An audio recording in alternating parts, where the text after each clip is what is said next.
درس في تفسير سورة والضحى في سيرة النبي المصطفى صلى الله عليه وسلم في الوعظ والإرشاد.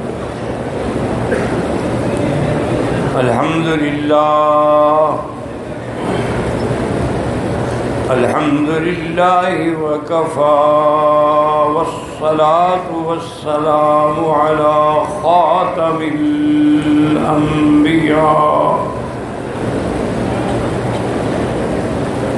سيدنا وحبيبنا محمد المصطفى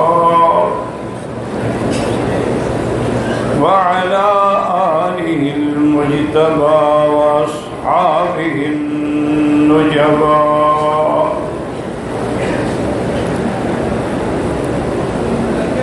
اللهم صل على سيدنا محمد النبي الأمي الهاشمي وعلى آله وأصحابه نجوم الهدى. أما بعد فقد قال الله تبارك وتعالى في القرآن المجيد والفرقان الحميد: أعوذ بالله من الشيطان الرجيم. بسم الله الرحمن الرحيم.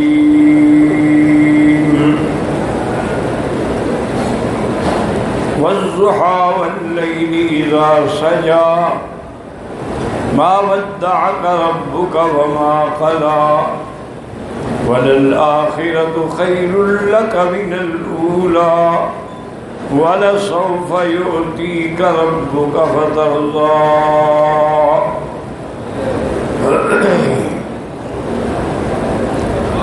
أَلَمْ يَجِدْكَ يَتِيمًا فَآوَى وَوَجَدَكَ ضَالًّا فَهَدَى وَوَجَدَكَ عَائِلًا فَأَغْنَى. فأما اليتيم فلا تقهر وأما السائل فلا تنهر وأما بنعمة ربك فحدث. صدق الله العلي العظيم. قال النبي صلى الله عليه وسلم: من مسح رأس اليتيم فله تحت كل شعرة حسنة، أو كما قال النبي صلى الله عليه وسلم. صدق رسوله النبي الكريم، ونحن على ذلك لمن الشاهدين ومن الشاكرين، والحمد لله رب العالمين. رب اشرح لي صدري ويسر لي أمري واحلل عقدة من لساني يفقهوا قولي. رب زدني علما.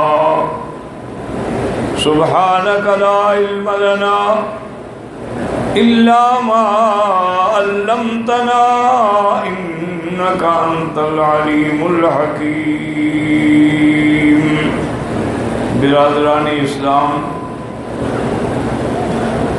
واجب الاحترام بزرگوں، دوستوں، بھائیوں، عزیز نوجوانوں، اللہ تبارک و تعالیٰ کے کلام مقدس سے آیات مبارکہ اور آقا انعامدار حبیب کبریا سیدنا محمد مصطفیٰ صلی اللہ علیہ وعلا آلہ واصحابہ وسلم تسلیما کثیرا کثیرا کہ فرامین مبارکہ سے ایک حدیث تلاوت کی ہے. دعا فرمائیں کہ اللہ تعالیٰ اس آج کو صحت، عافیت کاملہ دائمہ اور حق بات بیان کرنے کی توفیق عطا فرمائیں. آپ کو حق سننے سمجھنے کی، ہم سب کو حق پر چلنے کی توفیق عطا فرمائیں. پروردگار عالم تمام آنے والوں کی حاضری، عبادات، عمرہ، حج، زیارات منظور و مقبول فرمائیں. میں نے دروس سابقہ میں جیسے عرض کیا تھا کہ یہ سورت مبارک جو ہے سورت والضحیٰ یا سورت محمد، اس میں اللہ نے پہلے قسم کھائی والضحیٰ دن کی، پھر رات کی، واللیل اذا سجا، اس کے بعد کافروں کا رد فرمایا جو کہتے تھے کہ اللہ نے اس کو چھوڑ دیا، فرمایا ما ودعک ربک، تیرے رب نے تجھے نہیں چھوڑا ہے، وما قلی، اور نہ تجھ سے غصہ ہے۔ اور اس کے بعد آپ کو خوشخبری دی کہ وَلَلْآخِرَةُ خَيْرٌ لَكَ مِنَ الْأُولَىٰ، آخرت جو ہے وہ اس دنیا سے زیادہ آپ کے لیے بہتر ہے، وہاں جو کرامات ہیں، انعامات ہیں، یا وَلَلْآخِرَةُ، ہر آنے والا دن جو ہے وہ آپ کے لیے بہتر ہے، آپ کی ترقی ہوگی، جماعت بڑھتی جائے گی، فتوحات ہوں گی، غنائم ہوں گے۔ اس کے بعد اللہ نے فرمایا سوف یؤتیک ربک فترضیٰ، اللہ آپ کو دیں گے اور آپ کو راضی کر دیں گے۔ تو اس میں دنیا کی نعمتیں بھی ہیں، لیکن راجح قول یہ ہے کہ اللہ تعالیٰ آپ کو شفاعت کے مقام پر سرفراز فرمائیں گے، مقام محمود پہ ہوں گے، اور حضور اتنا شفاعت کریں گے کہ اللہ ان کو راضی فرما دیں گے۔ اسی لیے حضرت علی فرماتے تھے کہ یہ آیت جو ہے ارجع آیت فی کتاب اللہ ہے، کہ اللہ کے نبی تو راضی ہی نہیں ہوں گے اگر ان کا کوئی امتی بھی جہنم میں پڑا ہوگا، اور اللہ کا وعدہ ہے کہ میں آپ کو راضی کروں گا۔ اس کے بعد اللہ نے فرمایا اب یہ اظہار منت ہے کہ علم یجد کا یتیمن، کہ ہم نے آپ کو یتیم نہیں پایا کہ باپ ولادت سے پہلے فوت ہو گئے اور ماں بھی 6-7 سال کی عمر میں فوت ہو گئی، پھر عبد المطلب بھی فوت ہو گئے، پھر چاچا کی حفاظت میں آئے، تو یہ جو یتیمی کا دور آپ نے گزارا ہے، پھر ہم نے آپ کو کیسے ٹھکانہ دیا؟ علم یجد کا یتیمن فآویٰ ووجدک ضالا، اور آپ حیران تھے، پریشان تھے کہ اتنا بڑا بوجھ نبوت اور پوری امت کا ہدایت کا ذریعہ کیا ہوگا، فہدیٰ، پھر ہم نے آپ کو راستہ دکھلایا، ہم نے آپ پر قرآن نازل فرمایا، آیات بینات نازل فرمائی، اور سب رستہ آپ کے لیے آسان فرما دیا۔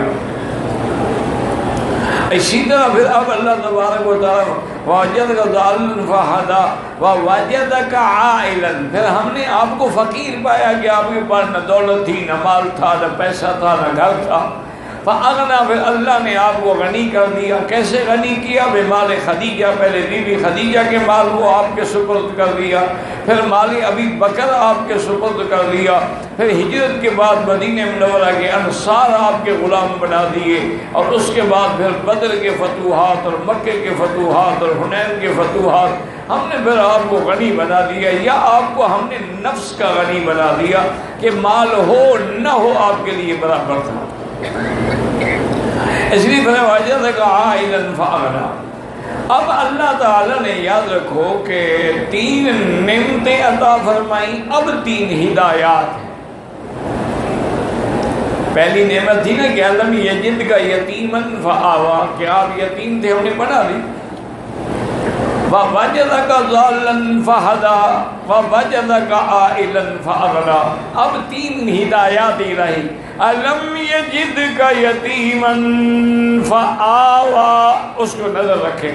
اب اللہ حکم دیتے ہیں اما الیتیم فلا تقہر۔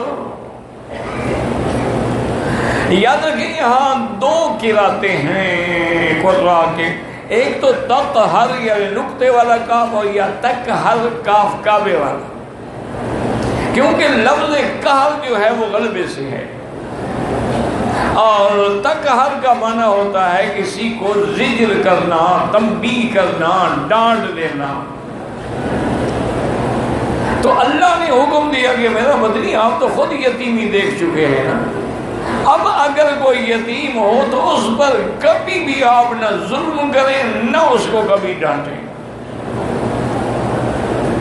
کیونکہ زمانہ جاہلیت کی یہ عادت تھی کہ اگر ان کے پاس کوئی یتیم ہوتا اس کا مال بھی قبضے میں کر لیتی، اور اگر کوئی لڑکی ہوتی زبردستی بغیر کسی حق مہر کے رضا کے شادی بھی کر لیتے۔ اسی کو اللہ نے دوسرے مقام پہ فرمایا کہ ان الذین یأکلون اموال الیتامی ظلما،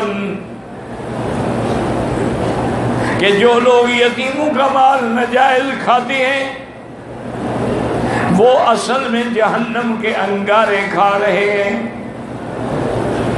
اور افسوس یہ ہے، بدقسمتی یہ ہے کہ آج مسلمانوں کے اندر بھی یہی حال ہے کہ یتیم پہ ظلم ہوتا، حتیٰ کہ ایک آدمی کی پہلی بیوی سے اولاد ہے، وہ فوت ہو گئی، اب دوسری بیوی کر لی، اور دوسری بیوی اس کے ساتھ اتنا ظلم کرتی ہے کہ کسی مظلوم پر اتنا ظلم نہیں ہوتا۔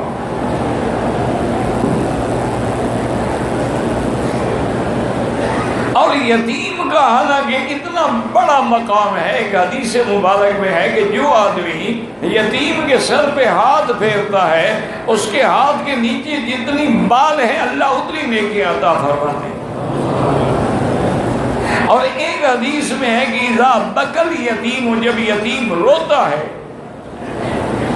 تو اللہ فرماتے ہیں کہ من نبکا الذی غیبت اباہ فی التراب، کون ہے جس نے اس کو رلایا ہے؟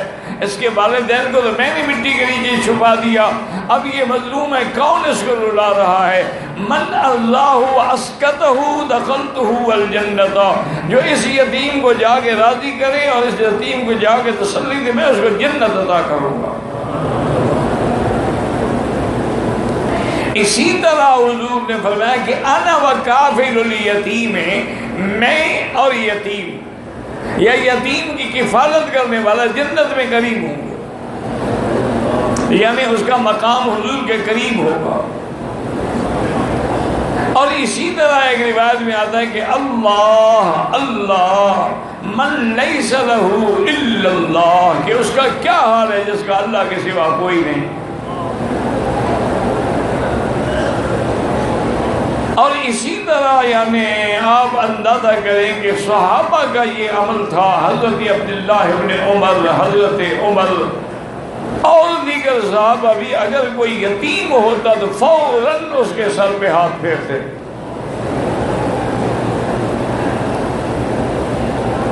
اور حضور نے فرمایا خیر بیت المسلمین، سب سے اچھا گھر مسلمانوں کا وہ ہے کہ جس میں یتیم ہو اور اس کے ساتھ اچھا معاملہ کیا جائے، اور فرمایا سب سے برا گھر وہ ہے کہ جس کے اندر یتیم کے ساتھ ظلم کیا جائے۔ اور پھر اگر یتیم پر نظر پڑے تو کم سے کم اس لفظ کو سوچیں کہ یہ زمانہ یتم کا حضور محمد مصطفیٰ پہ بھی تو گزرا ہے۔ اما الیتیم فلا تقہر،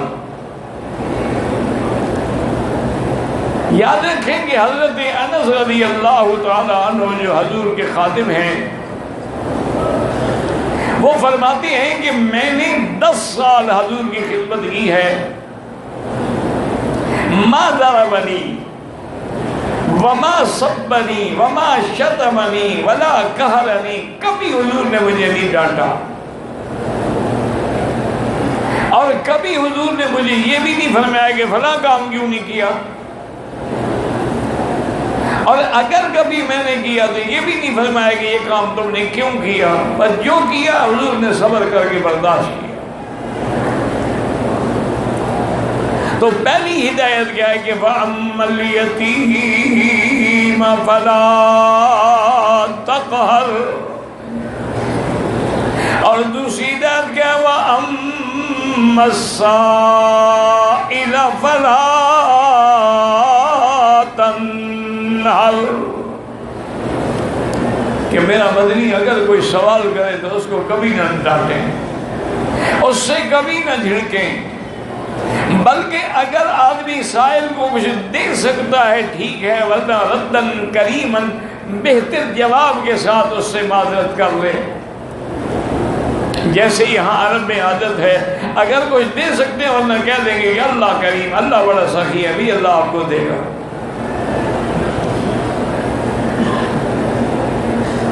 اب یاد رکھیں کہ اللہ نے قرآن میں 3 مقامات ہیں جہاں حضور صلی اللہ علیہ وسلم کی ہدایت نازل فرمائی، عتاب نازل فرمایا۔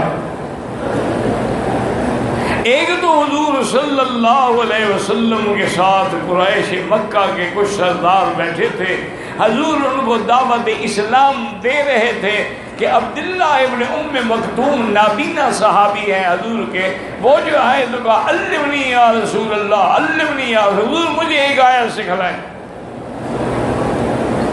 حضور کو ناگوار گزرا کہ میں ایک جماعت سے ان لوگوں سے بات کر رہا ہوں، شاید ان میں کوئی مسلمان ہو جائے،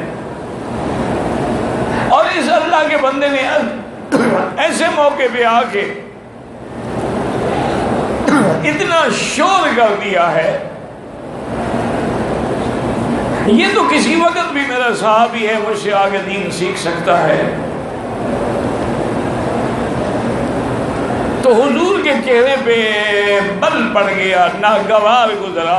اس پر بھی اللہ نے قرآن نازل فرما دیا، عبس وتولی ان جاءہ الاعمی وما یدریک لعلہ یزکیٰ۔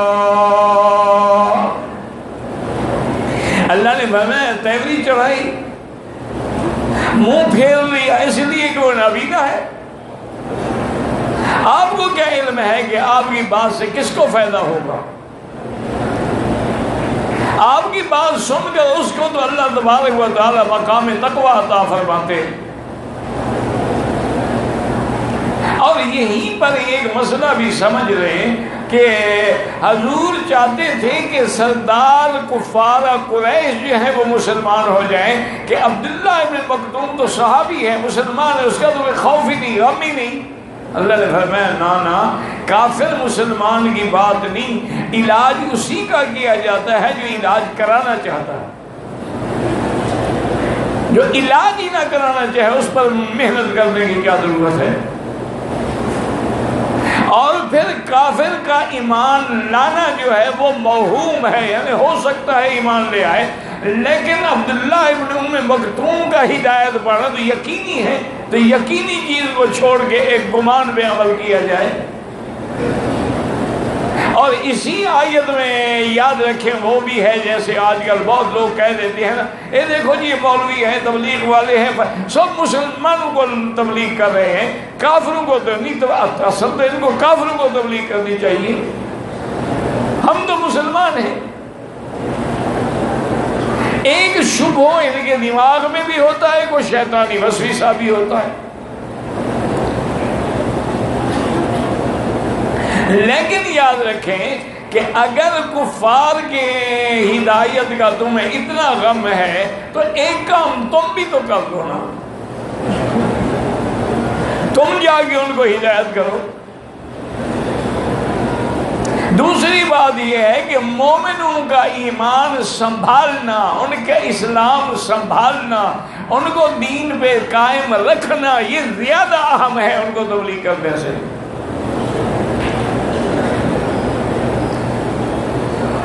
اس لیے حضور پاک صلی اللہ علیہ وسلم ساری زندگی جب عبداللہ ابن ام مکتوم آتے نا، آپ فرماتے ھذا فیما عاتبنی ربی، یہ وہ بندہ ہے جس کی وجہ سے اللہ نے مجھ پر عتاب فرمایا۔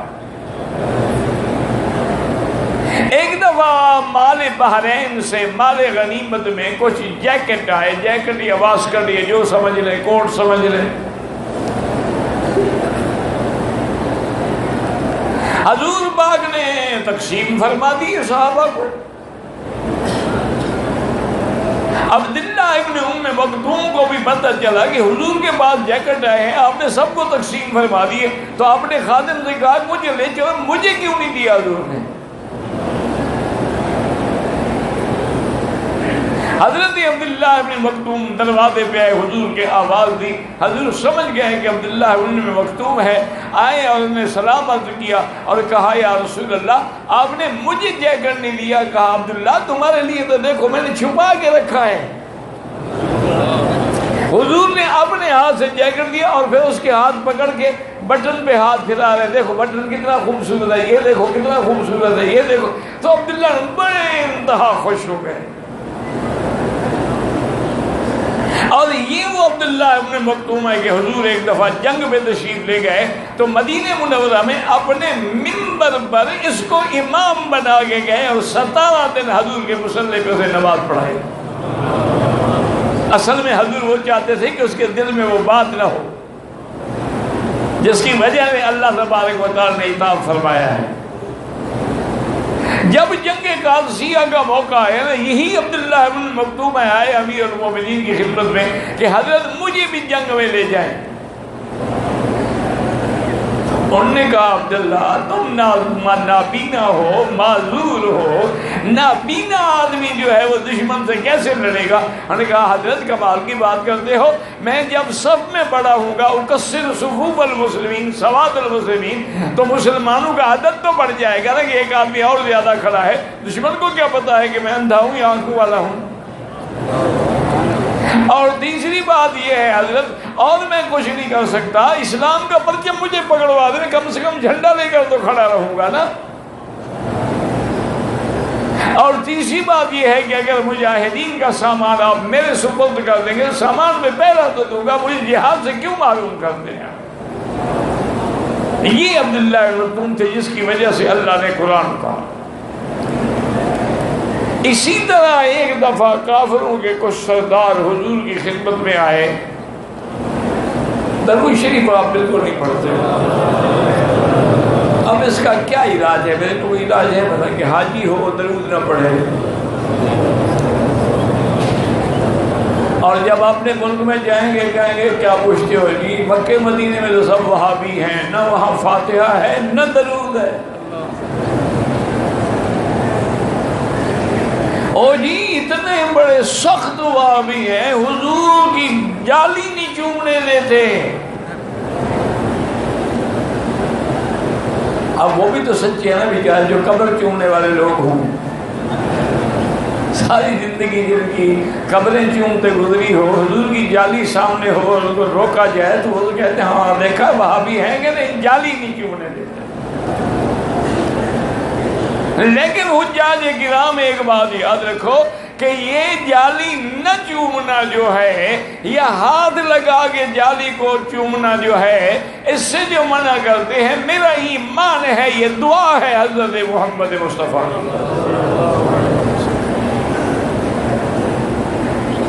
کہ اللہ کے نبی نے دعا مانگی تھی کہ اللہم لا تجعل قبری وثنا یعبد، یا اللہ میری قبر کو سجدہ گاہ نہ بنانا۔ کافروں نے انبیاء کی قبروں کو، صلحاء کی قبروں کو، اولیاء کی قبروں کو، نیک لوگوں کی قبروں کو سجدہ گاہ بنا دیا ہے، اور اسی لیے حضرت شاہ ولی اللہ رحمت اللہ لکھتے ہیں شیطان اتنا بڑا دشمن ہے اولیاء اللہ کا کہ جب تک وہ زندہ ہوتے ہیں ان کو پتھر مرواتا ہے، اور جب وہ فوت ہو جاتے ہیں قبروں پہ سجدے کرواتا ہے۔ یعنی نہ ان کو زندگی میں چین ملے نہ مرنے کے بعد چین ملے۔ حضور کی دعا اللہ نے قبول فرمائی، ایسا اہتمام ہو گیا کہ سجدہ تو بڑی بات ہے، ہاتھ ہی نہیں لگانے دیتے۔ اور پھر یہ بھی یاد رکھا کریں کہ کچھ اللہ نے آپ کو بھی عقل دیا ہے کہ نہیں دیا ہے، یہ جو جالی مبارک ہے حضور کے روضہ مزار مبارک پر، یہ تو حضور کی وفات کے سینکڑوں سال بعد بنائی گئی ہے، اس کا حضور سے کیا تعلق ہے؟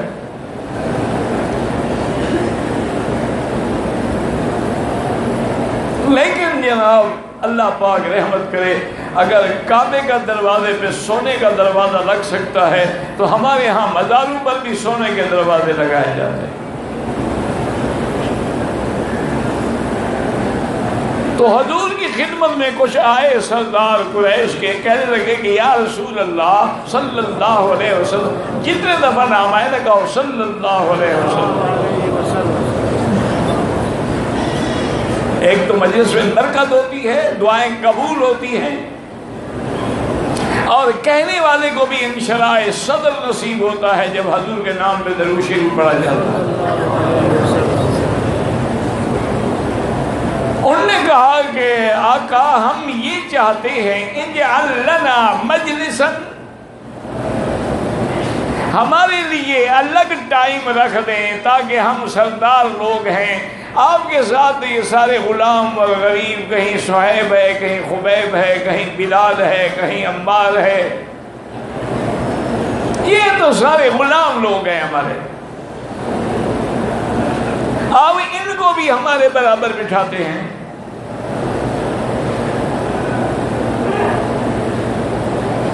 یہ تو اسلام ہے نا مسلمانوں، تمہیں مبارک ہو۔ دنیا تاریخ کوئی مذہب پیش نہیں کر سکتی جس میں اللہ نے نبی پاک کو یہ طاقت دی، توفیق دی کہ وہ غریبوں کو اور غلاموں کو اتنا اونچا کر دے کہ سردار نیچے رہ جائیں۔ آج بھی اپنے آپ کو جو مساوات کا علم بردار کہتے ہیں، ان کے اندر بھی عنصریت کا یہ عالم ہے کہ یہ کالے ہیں، یہ گورے ہیں۔ ان کے ہوٹل بھی الگ ہیں، مارکیٹیں بھی الگ ہیں، وہ ان کے ہوٹلوں میں کھانا بھی نہیں کھا سکتے، کیوں؟ کالے ہیں۔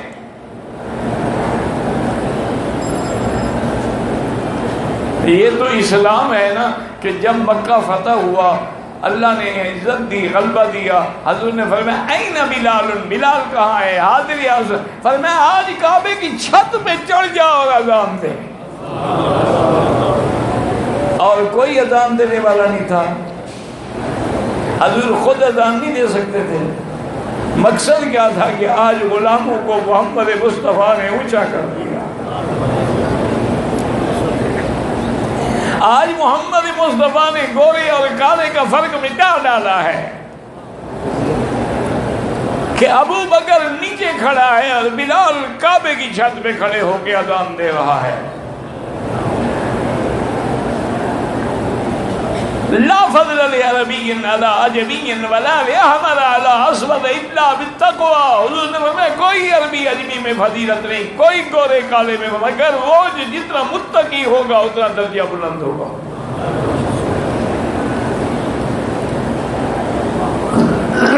تو ان نے کہا کہ یا رسول اللہ صلی اللہ علیہ وسلم آپ ہمارے لیے الگ ٹائم رکھ دیں، ہم آپ کے پاس آئیں اور بیٹھیں اور آپ سے باتیں سنیں، ان کے ساتھ ہم نہیں بیٹھ سکتے۔ حدیث مبارک میں لفظ ہے فَحَمَّ رسول اللہ، حضور نے بھی ارادہ کیا، عمل نہیں کیا، لیکن ارادہ کیا کہ اگر ایسا کر دیا جائے تو حرج کیا ہے؟ ہو سکتا ہے ان میں سے کوئی مسلمان ہو جائے۔ اللہ نے فوراً جبریل بھیجا وَاصْبِرْ نَفْسَكَ مَعَ الَّذِينَ يَدْعُونَ رَبَّهُمْ بِالْغَدَاةِ وَالْعَشِيِّ۔ اللہ نے فرمایا میرا مدنی ان سرداروں کو چھوڑو، آپ انہی کے ساتھ رہیں جن کے زبانوں پہ صبح و شام میرا ذکر ہے، جو میرے ذکر میں ہیں، میری نماز میں ہیں، میری عبادت میں ہیں، جن پہ ظلم کے ستم توڑے جاتے ہیں لیکن انہوں نے آج تک وہ کلمہ پڑھ کے نہیں چھوڑا، لا الہ الا اللہ محمد رسول اللہ۔ اور ایک آیت میں وَلَا تَعْدُ عَيْنَاكَ عَنْهُمْ، ان سے آپ آنکھیں نہ پھیریں، یہی تو ہیں تیرے سچے پروانے، یہی تو ہیں میرا مدنی تیرے دیوانے، یہی تو ہیں جن کو میں نے تیرے لیے چن لیا ہے۔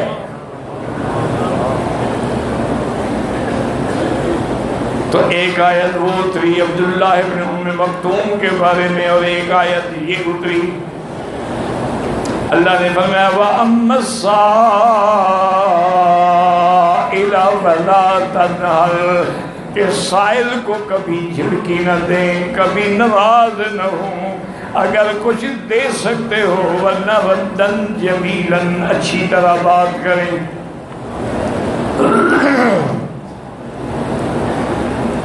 ایک بات یاد رکھو کہ سائل، بعض علماء نے فرمایا کہ اگر کوئی مدد مانگے، روٹی مانگے، کھانا مانگے، خرچہ مانگے، ڈانٹے نہیں، اور بعض علماء نے فرمایا کہ سائل سے مراد ہے جو علم سیکھنا چاہے، جو دین سیکھنا چاہے، جو قرآن سیکھنا چاہے، کبھی انکار نہ کریں۔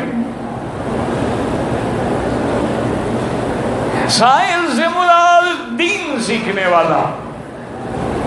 اسی لیے بڑے بڑے محدثین جب طالب آتے تو کہتے ہؤلاء وصیت رسول اللہ، یہ وہ لوگ ہیں جن کے بارے میں حضور نے وصیت فرمائی ہے، ان کا اکرام کرتے، احترام کرتے کہ یہ دین سیکھنے کے لیے آئے ہیں، یہ دین کے طالب ہیں۔ دنیا دار کا کیا ہے؟ اور بعض علماء فرماتے ہیں کہ یہ لفظ عام ہے۔ کیا معنی؟ یعنی اگر دنیا کا طالب ہے اس کو بھی انکار نہ کریں، اور اگر دین کا طالب ہے تو اس کو بھی انکار نہ کریں، بالکل ناراض نہ ہوں، اس کی بات سنیں۔ حضرت عمر جا رہے تھے کہ ایک بوڑھی عورت نے ہاتھ پکڑ لیا اور کہا عمر میری بات سنو۔ امیر المومنین بھی نہیں کہا عمر میری بات سنو۔ عمر کھڑے ہو گئے، امیر المومنین ہے، خلیفہ رسول اللہ ہے، وقت کا بادشاہ ہے جس سے کیسر و کسریٰ کی طاقتیں کانپتی ہیں۔ ایک بوڑھی ہاتھ پکڑ کے کھڑی ہوئی ہے، کھڑے کھڑے صحابہ کہتے ہیں کہ ہم تو تھک گئے، لیکن وہ بوڑھی ہے، آپ کو پتہ ہے کہ یہ جب بوڑھیاں بولنے پہ آتی ہیں تو پھر یہ تو چپ ہی نہیں ہوتی نا، بول رہی ہے۔ حضرت عمر چپ کر کے کھڑے ہیں، ٹھیک ہے ٹھیک ہے ٹھیک ہے، نام یا میں ٹھیک کہہ رہی ہیں آپ۔ جب آخر وہ بوڑھیا خود تھک گئی تو پھر اس نے ہاتھ چھوڑا تو ساتھیوں نے کہا حضرت ایک بوڑھی کے لیے اتنا کھڑے ہو گئے۔ فرمایا تمہیں پتہ ہے یہ بوڑھی کون ہے؟ یہ خولہ ہے، یہ وہ بوڑھی ہے جس کے لیے اللہ نے قرآن اتارا تھا عرش پہ، اللہ نے جس کی کلام سنی تھی۔ عمر کی طاقت ہے کہ اس کی بات نہ سنے۔ فرمایا تمہیں پتہ ہے کون ہے؟ قد سمع اللہ قول التي تجادلك في زوجها وتشتكي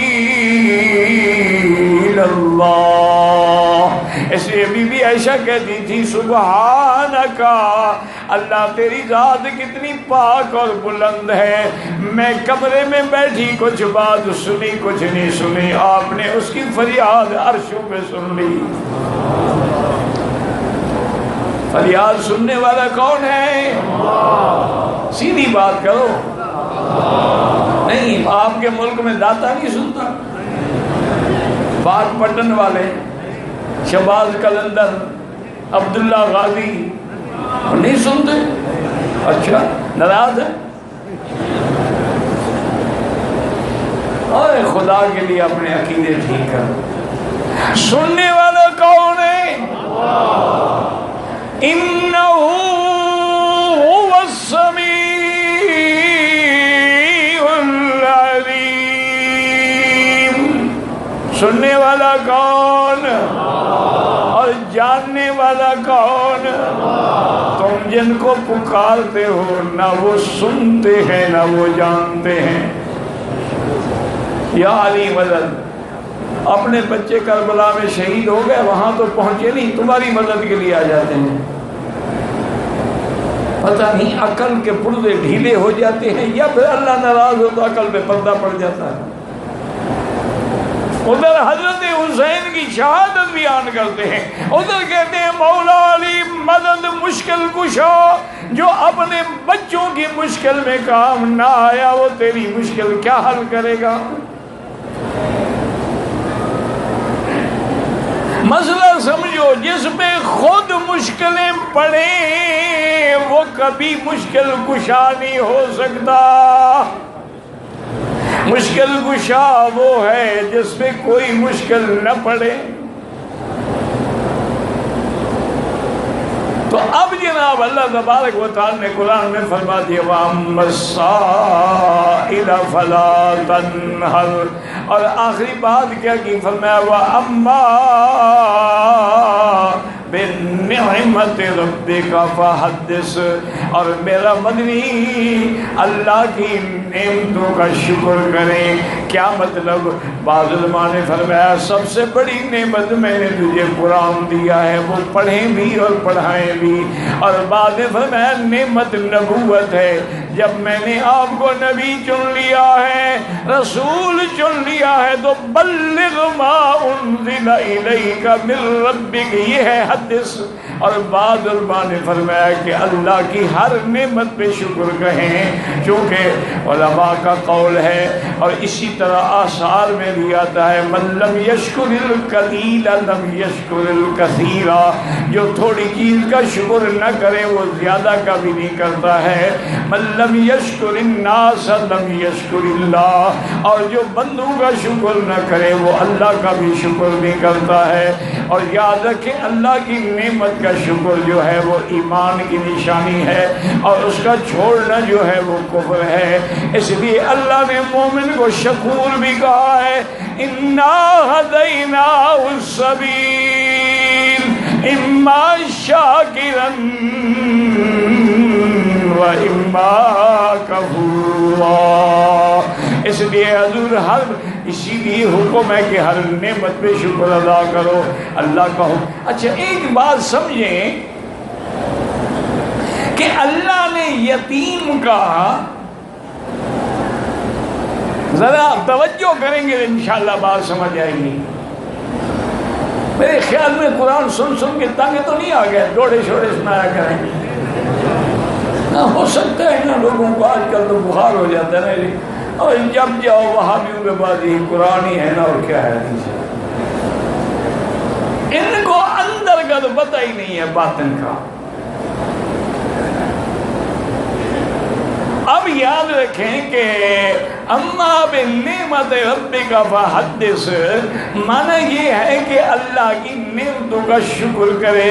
اس لیے حضرت حسین فرماتے تھے اگر اللہ تمہیں کوئی نیکی کرنے کی توفیق دے تو بیان کیا کرو کہ الحمدللہ میں نے آج یہ کیا ہے یہ کیا ہے، تاکہ لوگ تیری دیکھ کے اقتدا کریں۔